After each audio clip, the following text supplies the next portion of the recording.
Welcome to Education Plus, your podcast for education sector. We will be meeting with different types of individuals and pioneers in education, from higher education, early learning, K-12, private sector, to learn from their experiences, to learn from their adventures, their challenges, and their contribution to the education sector. Today we met Dr. Simon Watson, the principal of St. Chris School at Education Plus, and we had discussions over the importance of core values in K-12 schooling, as well as the life skills that are important to instill in the future. Good morning, Mr. Simon. How are you doing? Very well, thank you, Rima. Good. Thank you so much for joining us on the Education Plus podcast today. As you take us through the journey that led you into the education and leadership field, I know you're the principal of St. Chris School, which is an outstanding school here in Bahrain with a huge legacy, something really to be proud of. Can you share with us a little bit about your journey into the leadership position that you are in right now? Sure. So I started my sort of senior leadership positions in Copenhagen. I was a secondary school principal there.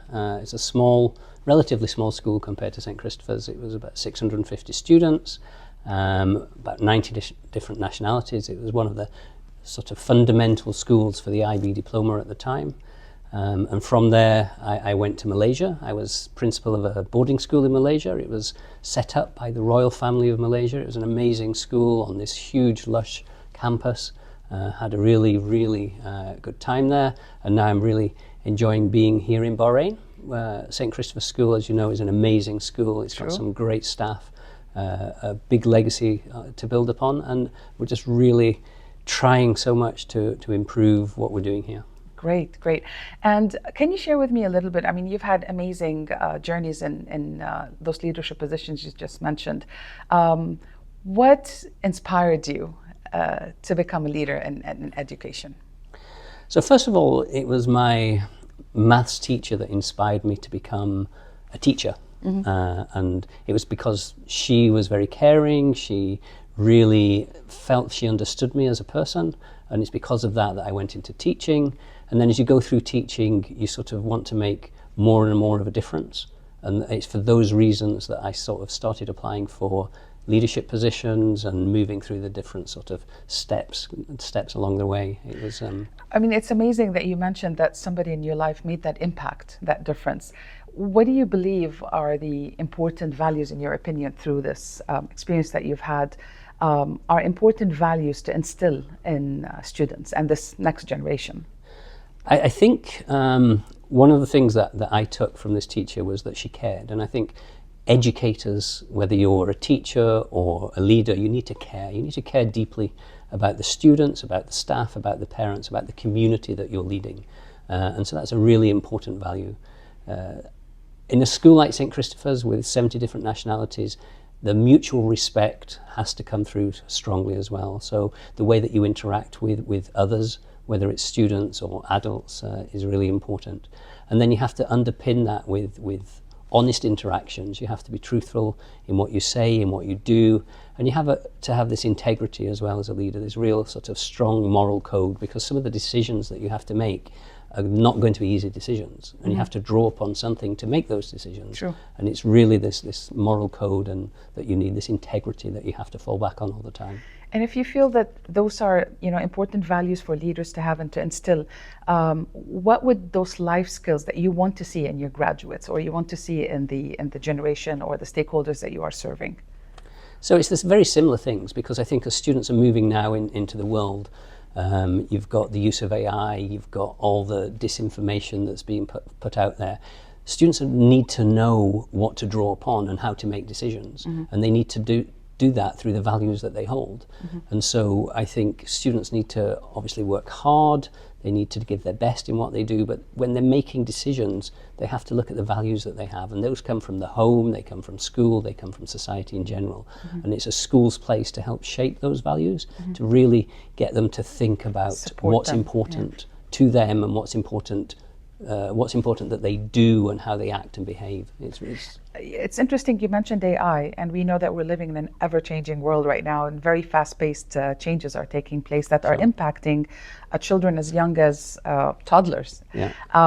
So when it comes to AI, do you believe that the adoption of AI into the educational sector added value, is causing some challenges from your opinion, or the use or misuse of AI as well? You know, since you've also mentioned the misuse of information out there. So what's your perspective on AI and the education, especially at a K-12, school sector? Sure, I think AI has positives and negatives. Obviously, with anything new coming into education, I think there's a huge amount of potential. We've used AI here at school, I think, quite effectively. We've got one of the teachers in the senior school, highly talented teachers, developed a software platform that then draws on the use of AI for students to assess their own progress, which is that enables them to do so much more so much quicker, because AI can really give that feedback almost instantaneously in a way that a teacher can't. So it's using AI in a positive way like that. It's students are putting their answers and their solutions into AI to refine it and try to make it better. But on the flip side of that, you get students who might just use AI to do assignments rather than doing it themselves. And then it's obviously the sustainability aspect of AI is important. And the ethical use of it as well. Absolutely. I'm sure there's got to be a lot of responsible use of AI in the classroom that you've had to work on as a school. It is, and the sort of the policies that we're putting in place is really important. And we're by no means we're at any end product. I mean, I think AI is just emerging. And I think all the big companies are really developing their systems at the moment and refining what they do. We have a head of digital technology here who evaluates a whole host of different AI applications, and some of those we use and some of them we don't. So it's at its infancy, I think, the use of AI in education. I think it's going to be amazingly powerful, but there has to be some checks and balances along the way. And I think that some of the examination boards, for example, are insisting that we don't use their questions in AI chatbots because it's their property and they don't want it to go into their sort of the whole AI infrastructure. Did you feel the need to also expand the awareness to your families, to the parents? Because, as you said, it is still emerging, and even parents are not really sure how to use it or how to allow their children to use it at home. Yeah, we have conversations with the students more at the moment, and once we've sort of got to a position where we feel we're at a very good, strong position with the students, we'll then start communicating this to the parents. We do lots of parent workshops on the use of technology in school and at home. We recently introduced a no phone policy in the senior school, which has actually gone down very well with the students and with the parents as well. So it's getting the right balance with technology, and AI is just part of that whole infrastructure. Very good. There's a lot of questions that sometimes parents pose on the balance between the use of technology and the independent learning that students should be doing, and which is better preparing them for the future. Because we know the future is more tech integrated, yet independent learning as a school is always something very important, that students have the problem solving analytical skills on their own. While we see a lot of the young, let's say middle schoolers, high schoolers, tend to use AI to solve that issue for them, to handle those problem solving, analytical thinking for them. How do you manage to keep that balance more or less between the goals or the values that you want to instill, academic values of independent thinking, problem solving, analytical thinking, and then being able to still complement that with the use of technology in the classrooms? I mean, you've mentioned limiting smartphones, but I'm sure they still have their independent tablets and laptops and they do use laptops in school in order to create a good balance. The teachers decide which is the best tool to use. Sometimes it's technology, sometimes it's not technology. If they're doing a piece of coursework, for example, then a lot of that takes place within school, and then they can refine it once they've got to an almost finished piece of work, because we don't want it just to be they go off and they bring back this amazing piece of work that we haven't seen developed over time. Yeah. So that's how we're monitoring, I suppose, how closely AI is used. We also use detection systems for AI in the school, software packages which are not necessarily 100% accurate. Yeah. So that's the way in which we sort of balance the use of AI and technology in school. We have to make sure it's appropriate for what we're asking the students to do. True. If you felt, let's move out from technology a little bit back into the school environment and culture. How would you define the culture of St. Chris? As a community, if you had to narrow it down into 3 words, what would I know I don't want to be challenging, but what would those 3 exact words to describe truly the culture?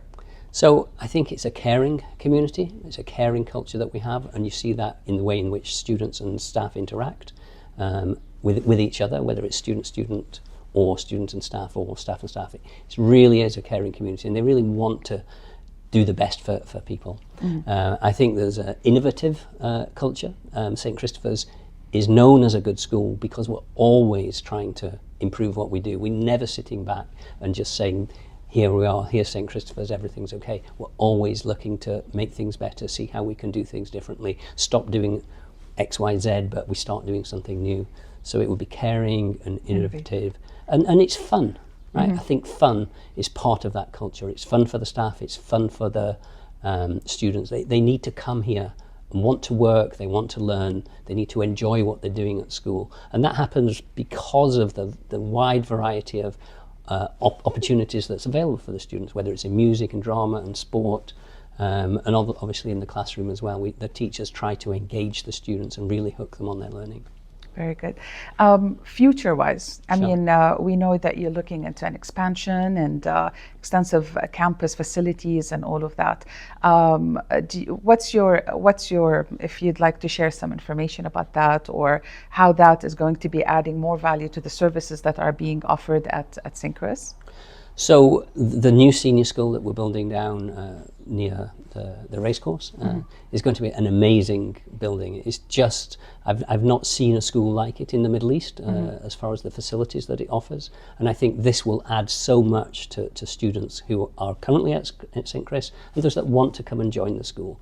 The music facilities, the drama, and all the sports facilities are phenomenal. And then on top of that, we've got these great learning spaces that we've created so that there's a great deal of flexibility in how students can use the spaces to learn. It's not just in a classroom, there's in the corridors, there's in the library as well, and in the cafes and in the sixth form area. There's so many different spaces that students can use flexible to learn. learning environments for them. That's great. And it's going to be quite a large campus. I mean, it's 100,000 square meters. There's 47,000 square meters of built-up area.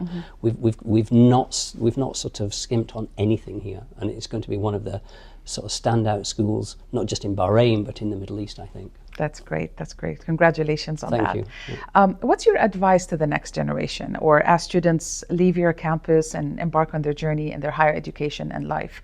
What advice would you give them? I think I've already said, I think you just have to try your very best at everything that you do. I think if you don't put in that hard work and effort, then you're not going to get as much out of life. And I think with the way in which society is changing, the way in which sort of technology is used and misused, you need to have a strong set of values. I think that is one of the key things that St. Christopher's tries to do, is to instill in the students at St. Chris the real core set of values. We talked about caring and mutual respect and honesty are really, really important for students as they sort of go out into the world. It's so sense of belonging. difficult. I'm Yeah, pretty sure it's. I mean, you mentioned the caring aspect, which is from the leadership, from the teachers, and surely students having empathy and kindness is very important as well for them. That's great. Thank you so much for joining us today and for sharing this information about St. Chris's journey and your journey as well, the core values and the importance of what we carry with us into the future. Thank you so much.